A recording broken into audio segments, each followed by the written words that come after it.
Hola, buenas tardes. Vamos a continuar con el seminario de becarios.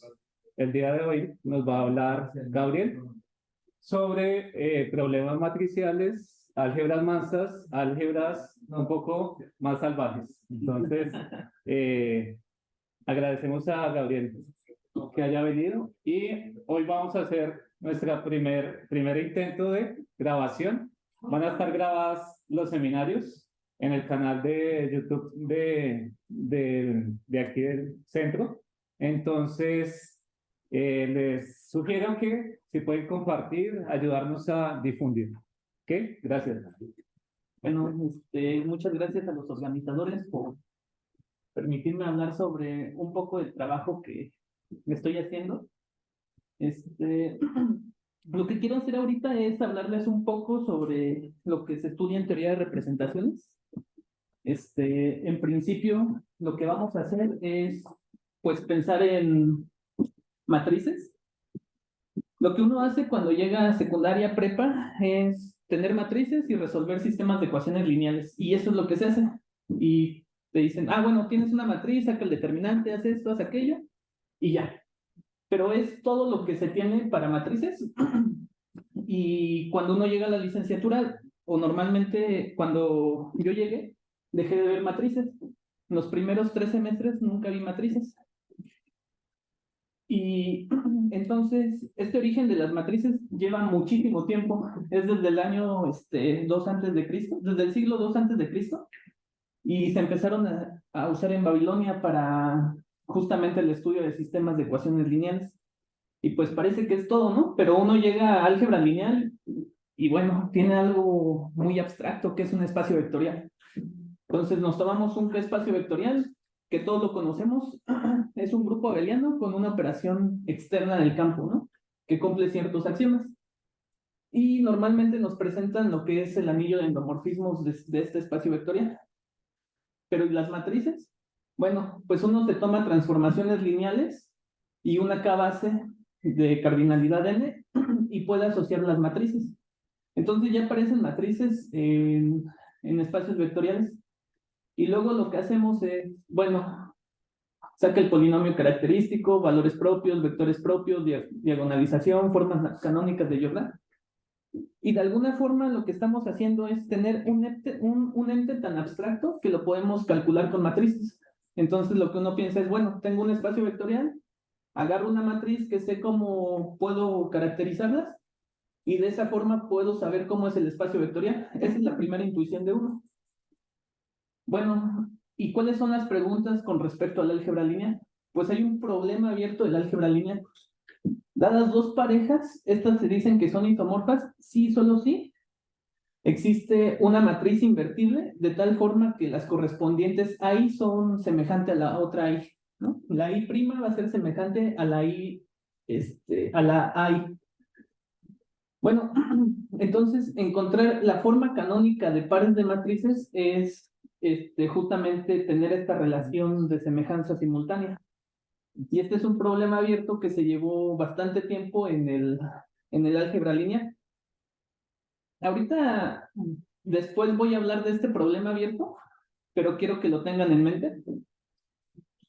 Y voy a empezar a hablar un poco de categorías, así a grosso modo, igual para meterles un poco el concepto. Bueno, para mí una categoría va a ser algo que contiene 4 ingredientes. La primera es una clase de objetos. La segunda es un conjunto de flechas para cada par de objetos. Y lo tercero es una composición y el morfismo identidad para cada objeto. Eso a grosso modo es una categoría. Piensen en la categoría que les prefieran, pero yo nada más voy a ocupar la categoría de lambda modulus. Entonces no piensen tan arbitrario, piensen en esa. Y un funtor. Un funtor, pues, va a ser una función bivalente que va de una categoría en otro.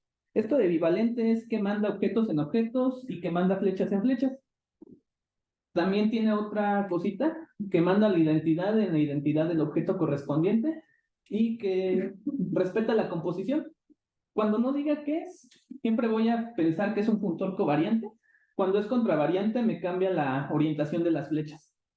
pero siempre estoy pensando en funtores covariantes. Ok, entonces, pues ya tenemos cosas de álgebra y vamos a definir lo que es una K-álgebra. Voy a estar pensando en K como un campo que sea algebraicamente cerrado, solamente para nociones de que mi resultado salga. Y bueno, ¿qué es una K-álgebra? Una K-álgebra lambda va a ser un anillo que tiene aparte una estructura de K espacio vectorial. Ya. Eso, esto en otras palabras, pues quiere decir que es un anillo con unidad, junto con una acción, donde el campo actúa centralmente. Eso es lo que quiere decir que el campo esté contenido en el centro de esta álgebra. Y pues podemos pensar que este campo es como un subanillo del conjunto lambda. Entonces, pues sí, no es cualquier K espacio vectorial con esta acción. Entonces, pues tenemos todo, ¿no? Tenemos estructura de grupo, estructura de anillo y estructura de K espacio vectorial, que es todo lo que nos interesa a los algebristas. Y bueno, los ejemplos claros, bueno, todo lo que nos interesa como a grosso modo, ¿no? Nos interesan más cosas, pero son las nociones básicas que tenemos. Y nos interesan más cosas. Unos ejemplos de álgebras, pues es, dame un grupo finito y el álgebra de grupo es el K espacio vectorial con base del grupo. Y bueno, otra de las álgebras con las que también estoy trabajando es tomar un espacio vectorial y tomar el endomorfismo el anillo de endomorfismos de el K espacio vectorial. Esta también es una álgebra. Y voy a hablar un poco de representaciones a grosso modo. Entonces, para mí una representación pues va a ser una transformación que sale de mi álgebra y llega a los endomorfismos de cierto espacio vectorial. Esto está bien poderoso porque, ¿qué dice? Bueno, pues esto, ¿no? En cuestión es eso, pero en el fondo, ¿qué? Pues tómate un elementito aquí y lo estás mandando a una transformación lineal que va de B en B. Y si tú tienes una transformación lineal, pues tienes una matriz. Entonces, ya regresaron nuestras matrices. Entonces, lo que yo pretendo estudiar o lo que se pretende estudiar en la teoría de representaciones es estudiar a los lambda módulos a través de la categoría estudiar al álgebra a través de la categoría de lambda módulos izquierdos. Aquí es importante decir sobre quién estoy trabajando porque hay cosas que no son de la misma forma por la izquierda que por la derecha. Pero solamente voy a estar hablando sobre lambda módulos izquierdos. Igual, un lambda módulo, pues lo pueden pensar como un lambda espacio vectorial, ¿no? Es un grupo abeliano que tiene esta acción de lambda por la izquierda. Ok. Otra cosa es, un lambda módulo lo voy a llamar inescindible si no tiene sumandos directos, no triviales. Eso quiere decir que es inescindible. Cuando lo parto como suma directa de dos, es porque uno de esos dos es cero. Es la parte más pequeña que hay. Y bueno, hay que recordar el ejemplo más sencillo del lambda módulo, que es el lambda módulo regular. Y gracias a esto, pues lo que podemos hacer es justamente partirlo en sus inescindibles, gracias a este teorema de Krug-Schmidt, que nos dice que todo lambda módulo tiene una única descomposición en inescindibles. Esto de única es algo isomorfismo. Y bueno, si yo a partir de ahora voy a estar hablando sobre álgebras de dimensión finita y entonces mis módulos también los voy a tomar de dimensión finita, es lo que me interesa tener aquí. Entonces, elegir un lambda módulo es equivalente a elegir una K base para un lambda módulo es equivalente a tomar un isomorfismo K lineal entre M y K a la D, donde D es la dimensión de mi lambda módulo. Entonces, lo que voy a hacer a partir de ahora es justamente estudiar los lambda módulos que tienen espacio subyacente K a la D. ¿Y cómo hago eso? Pues a través de carcajes. Me interesan lo que son ahora los carcas y voy a meter otra noción que es esta. Vamos a tomar C una gráfica que sea orientada, conexa y finita. Eso para mí va a ser un carcaj, donde su conjunto de vértices lo voy a denotar como C0 y el de flechas como C1. Entonces, pues lo que voy a hacer es denotar a K C como el K espacio vectorial con base el conjunto de todos los caminos dirigidos. Entonces, para darles un ejemplo de un carcaj, pues es cualquier cosa que ustedes imaginen, ¿no? Le pueden dar alguna dirección y nos permiten lazos. Entonces, pues también normalmente a esto se les ponen nombres. Y bueno, vamos a ver cómo pasamos de los carcaj a las álgebras. Entonces, bueno, el KDC pues ya dije qué espacio vectorial es. Y entonces lo que voy a hacer es estar pasando de álgebras a carcaj de esta manera. En principio, el carcaj ordinario de un álgebra pues se va a definir como, pues va a tener tantos vértices como idempotentes tenga mi álgebra. Eso idempotentes pues solamente son conjuntos, perdón, elementos que al cuadrado te dan el mismo.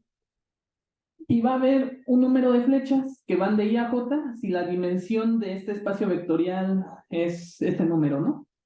Entonces, un ejemplo, para darles un ejemplo de cómo voy a pasar de un álgebra a un carcaj, pues voy a tener esta álgebra.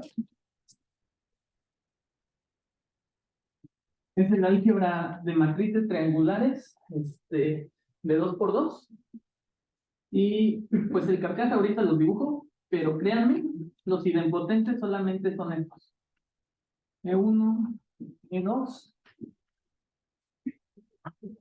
Y justamente, pues ya tengo dos idempotentes, pues puedo poner 2 puntos. Y voy a ver quién es la dimensión de cada uno de estos. ¿La identidad no es identidad? ¿Mande? ¿La identidad no es identidad? No, la identidad no. Sí está. Bueno, sí está, pero es la suma de estos dos. No son los que tienen idempotentes, ¿verdad? Ajá. Entonces, son primitivos. Idempotentes primitivos ortogonales. Ajá. Sí, eso no lo mencioné. Debe ser un sistema completo de idempotentes primitivos ortogonales. Ajá. Entonces, pues no es difícil probar que el radical de esta álgebra, pues justamente es esta. ¿Qué te parece? Ajá, ese es el radical. ¿Qué es el radical? Ah, el radical, ok, es sí, eso lo debí mencionar. Es el ideal bilateral que contiene a todos los ideales nilpotentes. Los elementos que han elevado a una potencia determinada igual. ¿De qué? Igual a ser. Ah, de los impotentes. Ajá, de los nilpotentes. Entonces los contiene todos. ¿Y eso era importante? Ese no es el radical. Ese no es el radical. Coincide. Ok. Y bueno, pues hay que ver que el radical cuadrado es 0. Entonces solamente me interesa la dimensión de y pues la dimensión de es 1, la dimensión de va a ser 0 justamente por cómo están las matrices y cómo está el álgebra. Entonces lo que tengo es una flecha de aquí a acá. Análogamente lo que puedo hacer es definir esta álgebra donde aquí tenga que sea de n por n. Y entonces no es difícil probar con las mismas ideas que justamente el álgebra de carcaj es esta.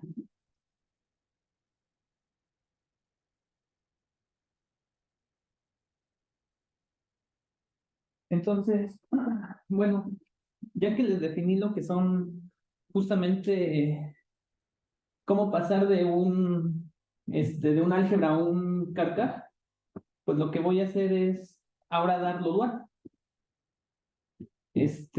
Voy a dar un carcaj y voy a tomar estas relaciones.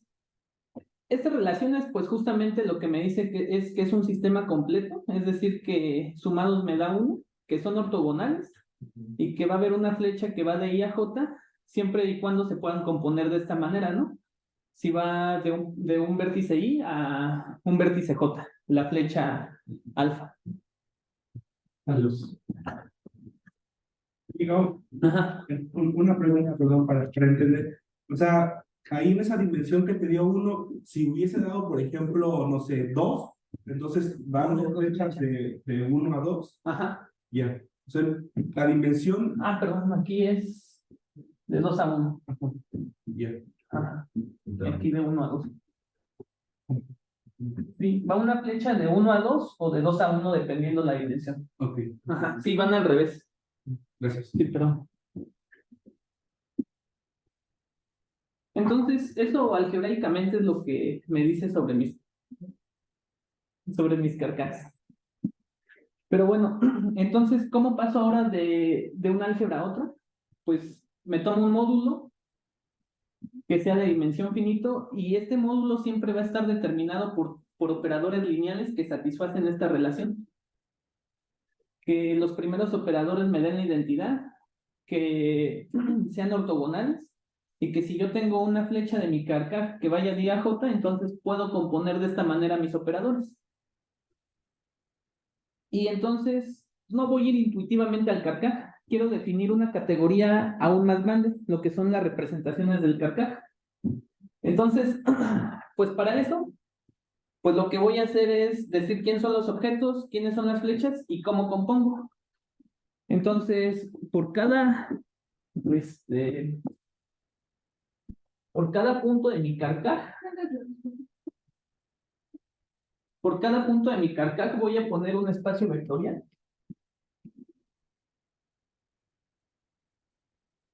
Y por cada flecha voy a poner una transformación lineal.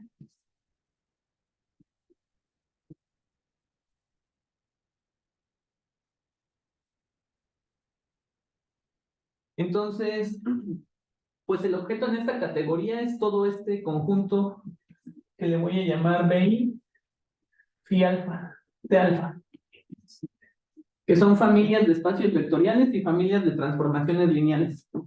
Entonces, si yo tengo otra representación,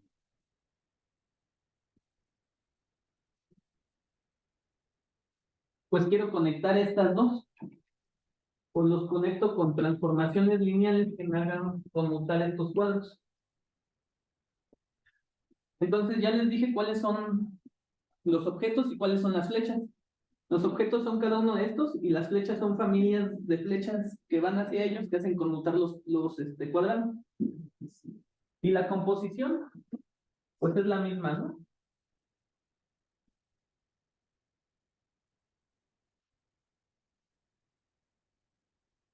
Como este cuadro y este cuadro conmuta todo y análogamente Y la función y la transformación de identidad, igual es lo mismo. Bueno, entonces voy a tomar una representación de este estilo. Y entonces lo que deberían de creerme es que hay un funtor que es fiel, pleno y denso, que va de mis lambda módulos a mi categoría de representaciones del carcaj. Esto de que sea fiel es que es inyectivo en morfismos, que sea pleno es que es sobreyectivo en morfismo, y que sea denso es que si yo me tomo un objeto aquí, entonces existe un objeto acá, de tal forma que bajo el funtor me dan objetos isomorfos. ¿Cómo es esto? ¿Qué era denso otra vez? ¿Mande? ¿Qué era denso otra vez? Ajá, que sea denso. Sobre... Casi sobreyectivo en objetos.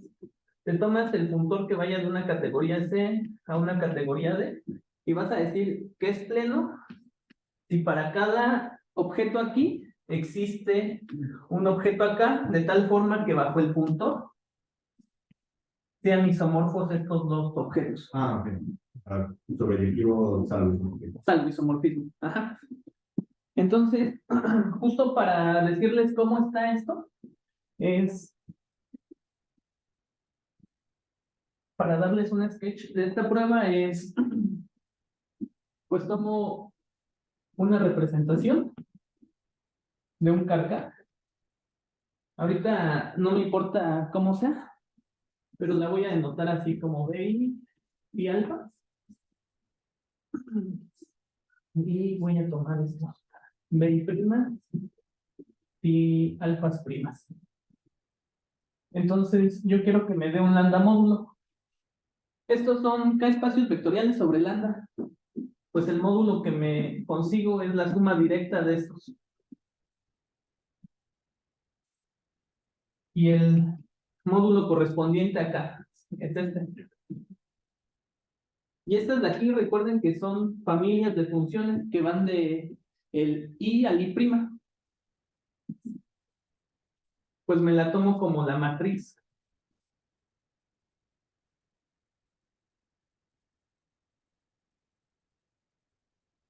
¿Por qué esos no son módulos y no espacios vectoriales? ¿Por qué son módulos? Y no espacios vectoriales, es la suma directa, ¿no? Ajá, es la suma directa de estos. Entonces, además son espacios vectoriales. Ajá, Ok. pero los estoy tomando sobre los lambda módulos. Ajá, entonces justamente ese es el puntor que va de aquí para acá. ¿Y cómo hago el regreso? Pues lo mismo, ¿no? Me tomo un módulo, lo descompongo en sus inescisibles y lo mando para acá. Entonces es bien pleno y denso este puntor. Bueno. Entonces lo que estoy haciendo es ir de categorías en categorías, ¿no? Voy a estar estudiando los lambda módulos a través de los carcaj, pero no a través de los carcaj, a través de sus representaciones. Y bueno, esto solamente era mera información para saber todo lo que trabajo sobre las álgebras mansas y las álgebras salvajes. Entonces, las definiciones que van enseguida vienen para lo que son mis álgebras mansas. Entonces, yo voy a decir que una álgebra gamma es racional si está entre el anillo de polinomios en una variable y su campo de fracciones, y además es finitamente generada. Entonces, pues esta álgebra, pues no es otra cosa que una... A veces que está ahí, te refieres a condición, ¿no? ¿Cómo? Te refieres a que contiene a todos los polinomios y está contenido. Sí, justo, contiene a todos los polinomios y está contenida en el campo. Sí. Y además es finitamente generada. Eso es algo que no dije aquí, pero debe de ser finitamente generada. No es difícil probar que estas álgebras pues solamente son localizaciones, ¿no? Piénsenlo como cuando hacemos la construcción sobre lo racional. Estas cosas van a ser polinomios con denominadores, algún polinomio, ¿no? Entonces, lo que voy a hacer ahora es tomar esta categoría, que son los lambda gamma bimódulos, donde lambda es una álgebra de dimensión finita, gamma es una álgebra racional, y además el bimódulo es libre por la derecha, ¿no? Es gamma libre por la derecha. Eso de ser gamma libre por la derecha es que se ve como gamma a la R. Es una definición así en abstracto. Entonces, les hablé de módulos, les hablé de inescindibles, ¿y para qué me sirven los inescindibles? Pues parece que si yo tengo a mi módulo como suma de inescindibles, pues entonces es más fácil estudiar mis inescindibles que estudiar a todo mi módulo. Y siempre que tienes una construcción es más fácil estudiar los pedazos que estudiarlo todo completo. Bueno, el problema ahora es pues clasificar todos mis inescindibles, ¿no? Bueno, tengo inescindibles, pues ¿qué hago? Pues voy a ver cuántos inescindibles hay en mis módulos. Es por cada dimensión cuántos inescindibles puedo tener. Y eso me resolvería muchas cosas. Entonces ese es un problema de clasificación. Y bueno, Para cada dimensión lo que necesito es justamente una lista completa, sin repeticiones, de inescindibles. ¿Y cómo consigo eso? Entonces, pues una lista completa de lambda módulos, pues va a ser equivalente a tener una eneada de matrices que definen a mi lambda módulo. Eso va justamente por la cuestión de las representaciones. Si se acuerdan, yo dije que era una representación en abstracto. Era una transformación lineal para la cual iba de lambda a los endomorfismos de cierto espacio vectorial. Entonces, a cada lambda le estaba asociando una transformación T sub lambda, y esta transformación T sub lambda yo le puedo asociar una matriz. Entonces, si yo digo cómo opera mis generadores, yo sé cómo opera todo mi módulo. Ajá. Entonces, pues a cada elemento de aquí, pues justamente lo estoy representando como una matriz. Y lo que estoy haciendo es, bueno, tener un elemento aquí, pues justamente significa operar por una matriz. Y necesito solamente los generadores para saber cómo opero. Entonces, por eso digo que tener un lambda módulo. SM está en B. SM está en B. Entonces, justamente lo que necesito es saber cómo operan cómo operan mis matrices, y es por eso que digo que es equivalente a tener una eneada ordenada de matrices. Bueno, entonces la definición de álgebra mansa va a ser exactamente eso, ¿no? Es tener justo por cada dimensión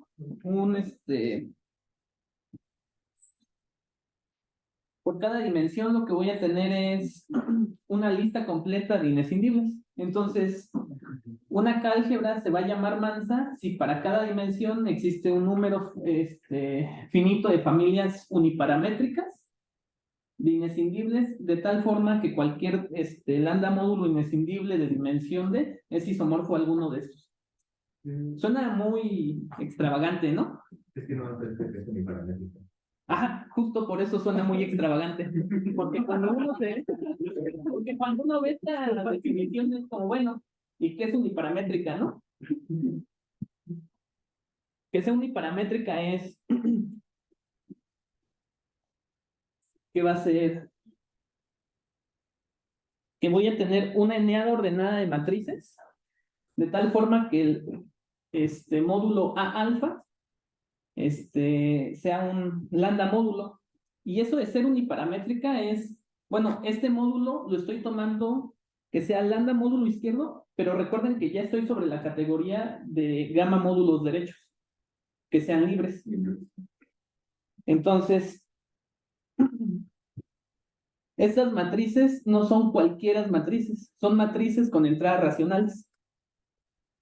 Entonces, que sean uniparamétricas es que exista un elemento alfa en un conjunto cofinito donde se puede evaluar.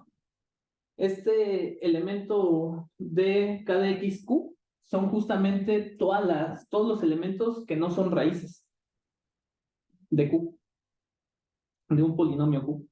Pero ¿quién es C? ¿Es un cofinito de los racionales? Es un cofinito de este conjunto, de todos los elementos donde se puede evaluar que no sean raíces de mi polinomio. Entonces, justamente defino uniparamétrico como voy a tener estas familias que van a estar a un parámetro, ¿no? Al parámetro alfa. Y bueno, entonces, esta definición pues es muy difícil de recordar, pero esta es todavía más difícil. Entonces, lo que estás haciendo ahí es localizar sobre un polinomio y estás viendo como que en dónde está definida esa representación del cociente, pues. Justo eso. Entonces, pues a términos menos bravos o más bravos, pues lo que quiere decir que una álgebra sea mansa es que van a existir álgebras racionales y bimódulos sobre estas álgebras racionales. Bueno, aquí cada bimódulo BI va a ser un gamma módulo, un lambda módulo izquierdo y un gamma i módulo derecho. Ahí me faltó la i. Con la propiedad de que cada módulo se isomorfo a esto. Pero esto pues es justamente donde se puede evaluar, ¿no? Es que exista un elemento donde sea posible evaluar en el gamma i. Por eso es que cada módulo es uniparamétrico, ¿no? El ejemplo de una álgebra mansa, pues, son las álgebras de tipo de representación finito. Entonces, una álgebra que tiene tipo de representación finito, pues quiere decir que solamente tiene un número finito de módulos que son inescindibles. Entonces, como que no tiene chiste, ¿no? Pues tiene un número finito de módulos inescindibles para cada dimensión. ¿Cuál es el módulo que sirve? Pues el mismo. No cambia. Ya. Otro ejemplo de álgebra mansa, pues justamente son la álgebra de polinomios. Y el bimódulo que me sirven son las matrices, los bloques de Jordan de tamaño D con valor propio lambda y los bloques de Jordan de tamaño X con valor de tamaño D con valor propio X, ¿no?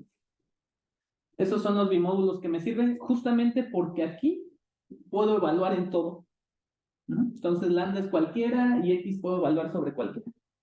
Eso me define la acción.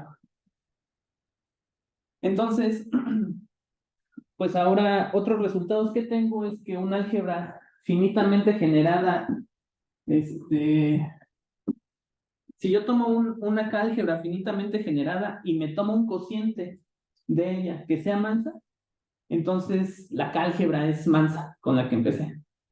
Entonces, pues no tengo que estudiar a toda, puedo estudiar un cociente de ella y saber cómo es. Y pues la demostración es la misma, ¿no? Me tomo un bimódulo. Pero si tengo que una álgebra es mansa, entonces cualquier cociente de ella es mansa. No, lo dije mal. Me tomo el bimódulo que hace la macedumbre y entonces defino cada BI tilde, ahí otra vez me faltó la I, como el lambda prima tensor lambda BI. Solamente estoy haciendo una restricción de escalares a lambda I, a lambda prima módulo. Entonces así yo tengo que cada módulo pues lo puedo ver justamente como estos y ya sabía que estos ya los podía expresar. Otros de los que tengo es, bueno, hablaste del Carcaj, pues dame un ejemplo de un Carcaj que sea manso. Pues justamente el Carcaj de la doble flecha o el Carcaj de Kronecker, que es el que muchos estudian, no es un contraejemplo muy bueno en teoría de representaciones, es manso. ¿Por qué? Pues porque las únicas representaciones inescindibles son de la forma n, con n mayor que 0, o n, n más 1, o n más 1, n, cuando la n es 0, pero mayor o igual que 0. Y justamente los bimódulos que tengo son estos. Son los espacios vectoriales sobre los que estoy hablando, y son los bloques de Jordan de tamaño n con valor propio 0 y la identidad. Y en el otro son justamente los mismos, pero ya puedo evaluar sobre alfa, ¿no? Y son todas las representaciones que tengo. Entonces, les dije que iba a hablar un poco de funtores, y por eso les di así la noción de que era un funtor, una función bivalente que mandaba objetos en objetos, flechas en flechas, y que también mandaba la identidad, y respetaba la composición. Entonces, ahora voy a decir que un funtor entre categorías aditivas, lo que eso signifique, conserva inescindibles si para cada inescindible m, f de m es un inescindible. Y también voy a decir que conserva clases de isomorfía si siempre que f de m sea isomorfo a f de n, eso implicaba que m y n eran isomorfos.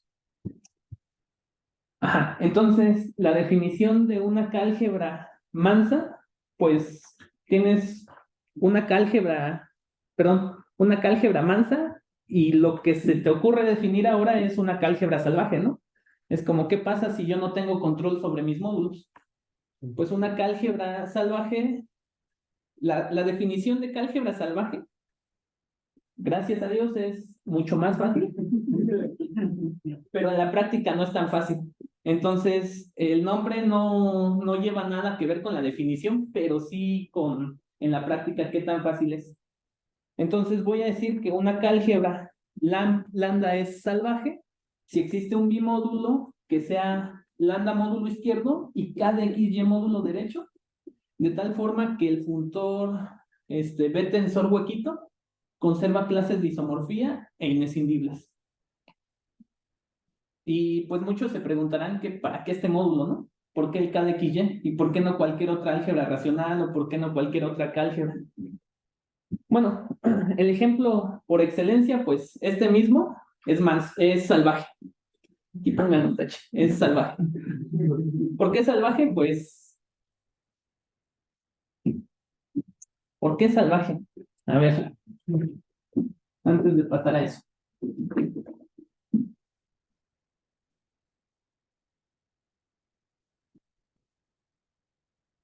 Entonces, yo quiero encontrar un bimódulo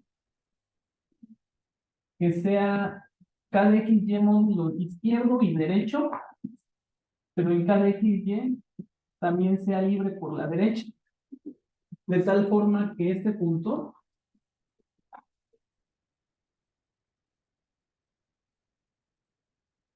conserve inescindibles y clases de isomorfismo. De, va de los K de XY módulos a los K de XY módulos. Y en general, si yo quiero ver que lambda es va de estos K de XY módulos a los lambda módulos.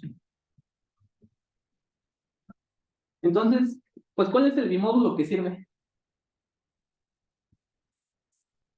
Pues K de X mismo, K de XY mismo. Tómate dos inescindibles, F de M, perdón, dos isomorfos F de M, F de N, y el puntor aquí es K de XY, tensoriado sobre K de XY M, isomorfo a K de XY, tensor N. Y este es isomorfo a M, y este es isomorfo a N.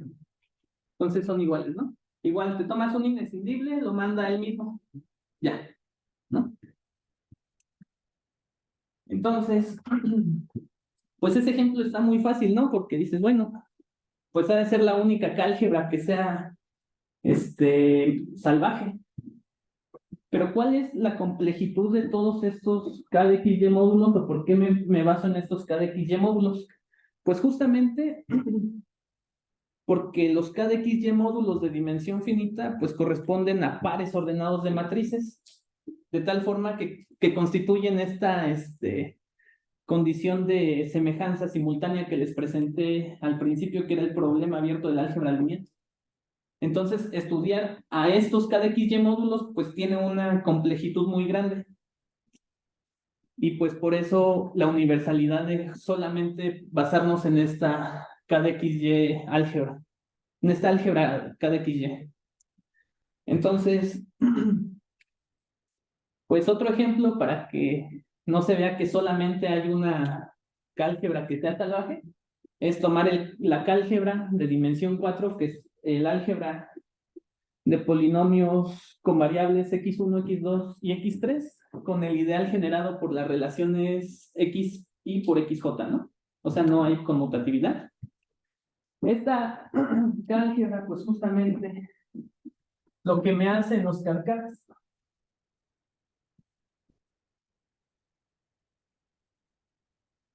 pues es tener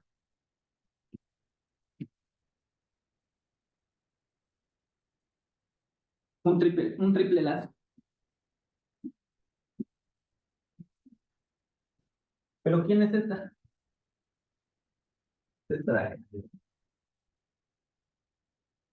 Esta que les define arriba.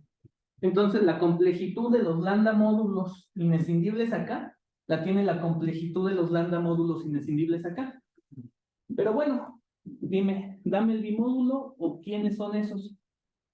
Pues justamente van a estar generados por estas matrices. Yo les dije que un bimódulo o un módulo va a estar dado siempre por quiénes son las matrices. Y bueno, ya se ve que hay al menos más de una álgebra que es salvaje. Y ahora lo que quiero ver es lo que decía. Si yo ahora tengo una álgebra que sea finitamente generada, y entonces lambda es un cociente de, si la lambda es salvaje, es porque el cociente también lo era. Ahí hubo un poco de abuso, pero es que el cociente lo es. Eso, ¿eso por qué?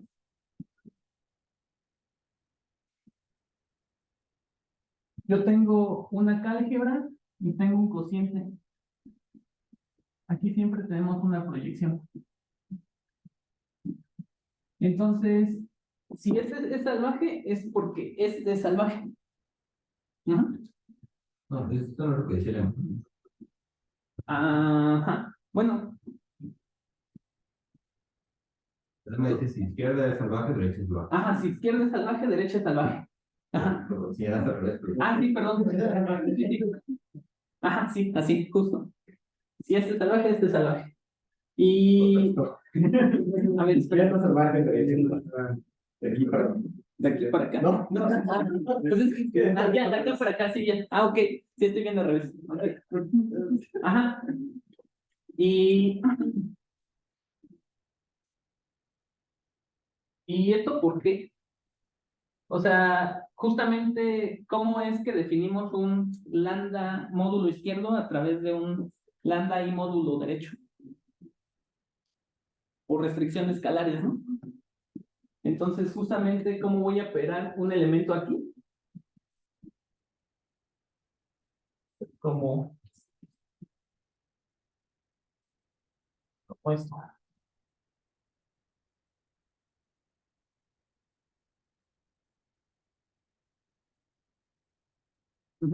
Por restricciones escalares, justamente. Entonces, esto lo que me dice es que la complejitud de los lambda módulos que son ahora no inescindibles, pues justamente concluye con el salvajismo de esto. Y bueno, quiero llegar a una conclusión más general que estuve pensando, que es justamente sobre esta álgebra estrella. En principio hay que demostrar que esta álgebra es salvaje. ¿Y qué pasará con su álgebra opuesta, ¿no? Que es cambiar la dirección de las flechas. Bueno, la primera sí es salvaje gracias a estas matrices que me dan los bimódulos. ¿Y cómo demuestro eso? Pues doy una representación de ellos, era poner espacios vectoriales, justo con esas transformaciones lineales. No es tan fácil demostrar que es salvaje, pero haciendo cuentas con las matrices, sale que es salvaje. ¿Y cómo le hago para ver que la opuesta era salvaje? Ahora, ¿qué bimódulos tomo o qué hago o exactamente qué es lo que estoy haciendo? Y bueno, la respuesta aquí es, pues, transponer, ¿no? Lo que haces es, pues, si vas así, pues vas a ir de la misma forma, pero las flechas van a cambiar. ¿Y cómo tomas una representación así? Pues solamente con la transpuesta de la matriz.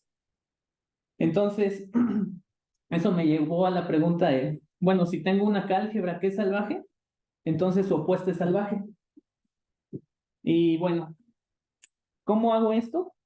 Pues justamente tomo el bimódulo que me realiza el salvajismo con este funtor, tomo el B estrellita, que el B estrellita justamente son los homomorfismos que van de B al K de XY, el B estrellita opuesto sobre este funtor opuesto, y tomo un morfismo que vaya de K de XY a K de XY opuesto, que es un isomorfismo. Eso por el funtor de Silver por el lema de Hilbert me dice que existe este puntor que va de estos módulos a estos módulos.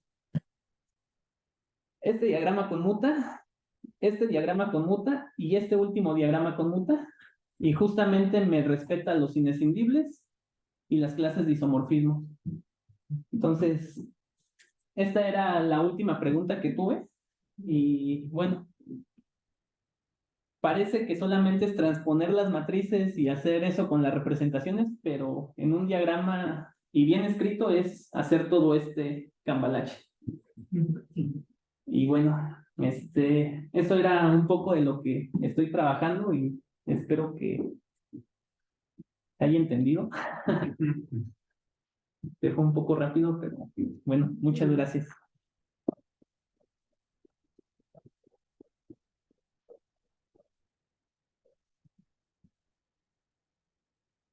Muchas gracias, Diego, por tu plática. Estuvo súper salvaje.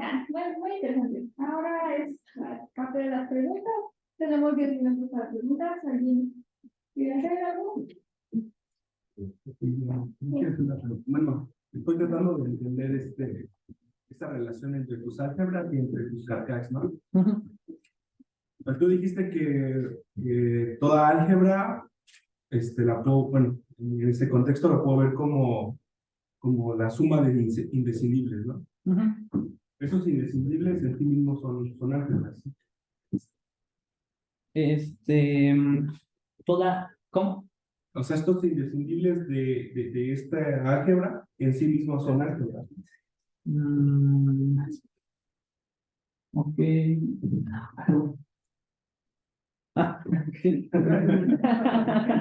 Se me olvida que está O sea, grabando. digo, tú tienes tu álgebra y nos dijiste que la puedes ver como suma de sus indecidibles, ¿no?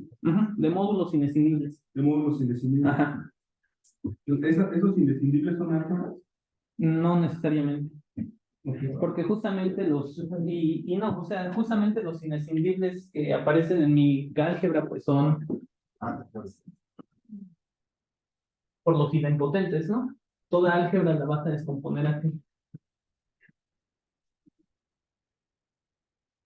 Como suma de inescindibles por este.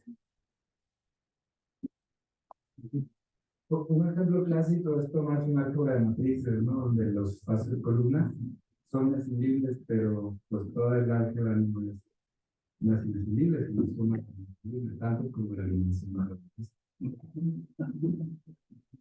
Es que yo me preguntaba algo así como de, pues, si es que estudiar a veces, estudiar el CARCAC asociado a esa cosa ayuda, y me pregunté como que si había una relación entre indescindibles y el CARCAC del álgebra. Sí, justamente por cada inescindible estás poniendo un punto en tu carcaja. Cada indescindible, pues, Ajá. okay. Entonces cada indescindible te da un conjunto un nilpotente. Que es el camino trivial cero, ¿no? Okay.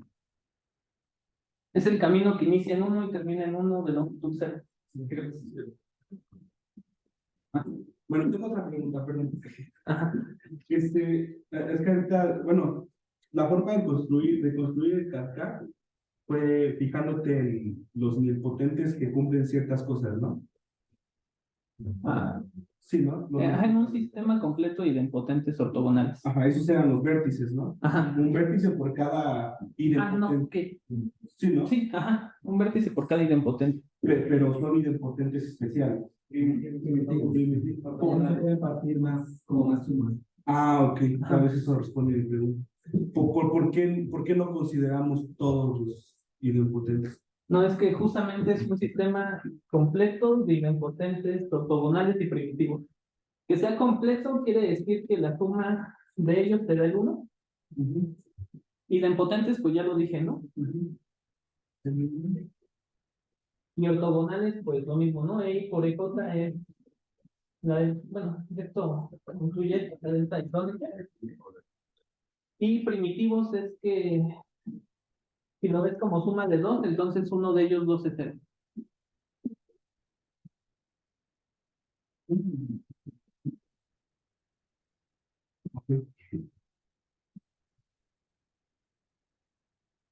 ¿Alguna otra pregunta?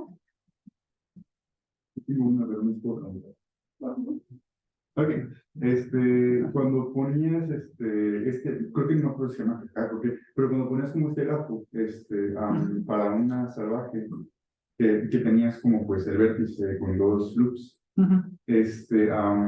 luego mencionaste que otra que también se puede ver que es salvaje, pues el grafo se ve similar pero con otro.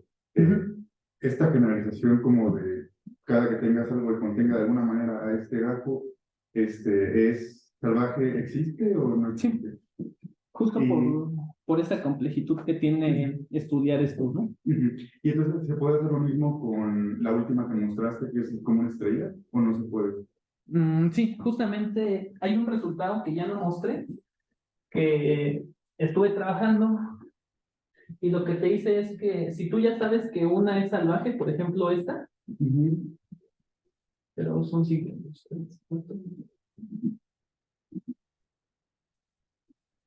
Y de alguna manera no mueves nada de aquí, pero empiezas a crear cosas de aquí. Este también es salvaje, porque ya contiene este. Son resultados que ya no mostré, pero sí son interesantes saber, ¿no? Si contiene un carcaj que es salvaje, entonces también esta de acá es salvaje. Si no mueves los idempotentes de aquí adentro, eso es importante, ¿no? No mover estos idempotentes. Porque si haces esto, pues ya no es tan sencillo ver esa generalización. Pero si los mueves para afuera, sí.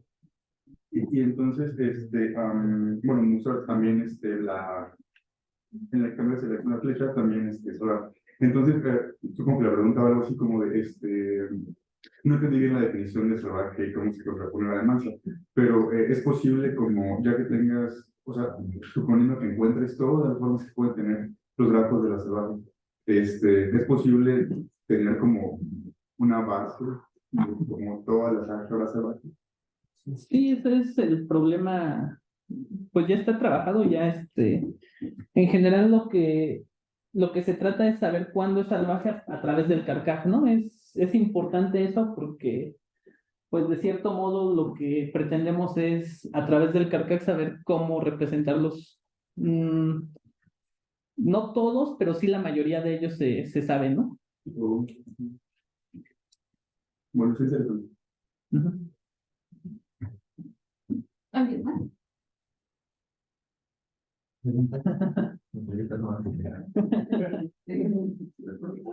Diste un ejemplo donde la mansa y uno donde el álgebra es mansa y salvaje, ¿no? La K de Y, si mal no recuerdo. No, me equivoqué, dije que era manta, pero era salvaje. Ajá, es que estaba, es que se parten, sí, tus álgebras se van a partir en álgebras de tipo de representación finito, mansas y salvajes, pero pues justamente probamos que las de tipo ajá, las de tipo de representación finitas justamente son mansas, ¿no? Entonces solamente hay estas dos listas de manso y salvaje. Y estas dos listas son disjuntas. Ujú. Una dicotomía más salvaje, ¿no? Ajá, sí, justo. Si hubiera sido bonito.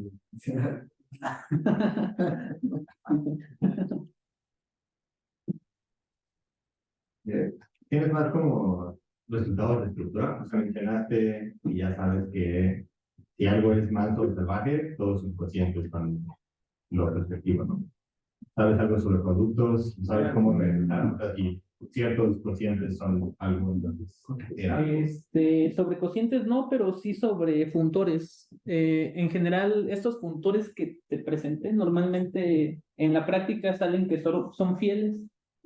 los Pero- tensores. Ajá, los tensores, que son fieles pero que no son plenos, ¿no? Y hay un resultado sobre que si un funtor es fiel y aparte conserva clases de isomorfismos, entonces ya es el álgebra es salvaje sobre ese tensor. ¿Cuánto es lo único que te falta es que mande miles? Perdón, y conserva idempotentes. Ah, ok. Perdón, ay no. Isomorfismos. Ajá, isomorfismos. Bueno, pero sí, bueno. Ajá, es que la construcción de estos normalmente son fieles. Entonces eso ya te quita la la onda de mandar inescindibles. El resultado clásico de tener que algo es inescindible es que el anillo de endomorfismos, sus únicos idempotentes son el 0 y el 1. Entonces, si es fiel, pues ya. Si las estructuras sobre salvajes son sobre los puntores.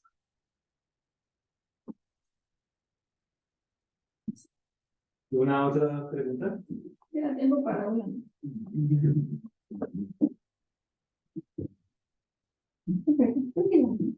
Les agradecemos a Gabriel.